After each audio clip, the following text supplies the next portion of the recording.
Thank you, Brooke. Well, the Palm Springs Plaza Theater has been a memorable part of the city's history and has recently been the focus of fundraising efforts for its restoration. NBC Palm Springs' Steve Sumrall takes a look back at the history of this iconic structure, as well as the people who made it happen in this edition of Our Desert Past. Earl Strebe came to Palm Springs very early and went to work for the Desert Inn. He was a bellman, and Nellie Kaufman got the idea of doing movie night. And so Earl became the projectionist, and they would set up movies and for the guests that were staying at the Desert Inn. That was in 1927.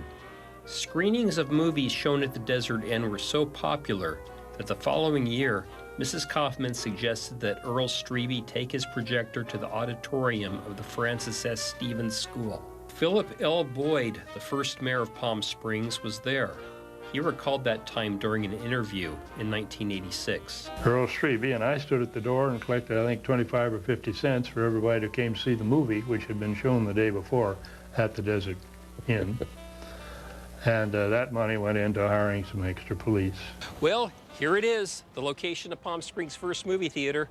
Back then it was the Francis S. Stevens School Auditorium. Today it's the Palm Canyon Theater. And Earl learned how to operate a motion picture machine, and soon started his first movie, and later on he had 6 or 8 of them around the valley and up in the mountains and so on. It was his very successful career. So he had the Palm Springs Drive-In, the Plaza Theater, the Village Theater, a theater in Lake Arrowhead, one in Big Bear, and one in Newport Beach. So he was pretty diversified as far as being a theater owner.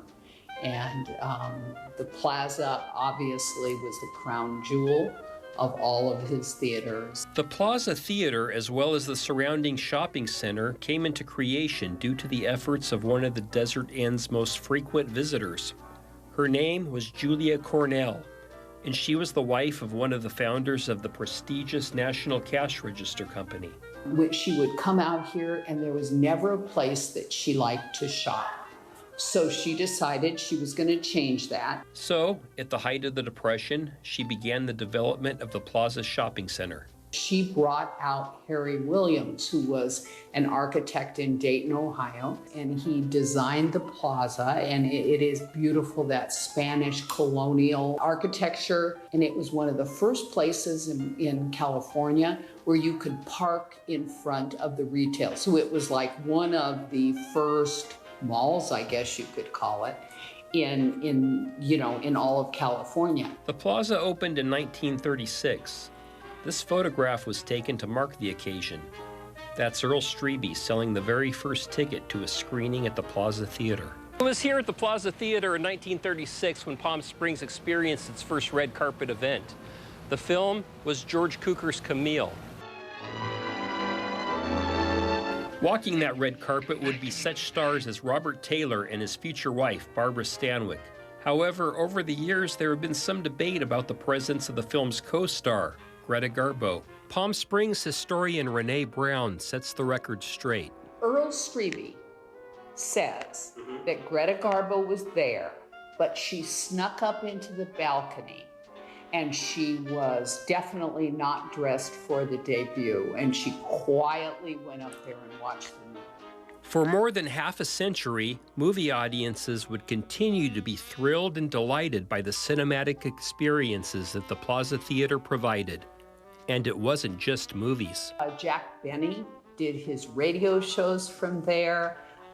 They have done so many things. They even had a ballet there at one time, and they had the red carpet, and people came in all of their gala wear and to go to the ballet. And they've had quite a few different events. Now the Palm Springs Follies was there.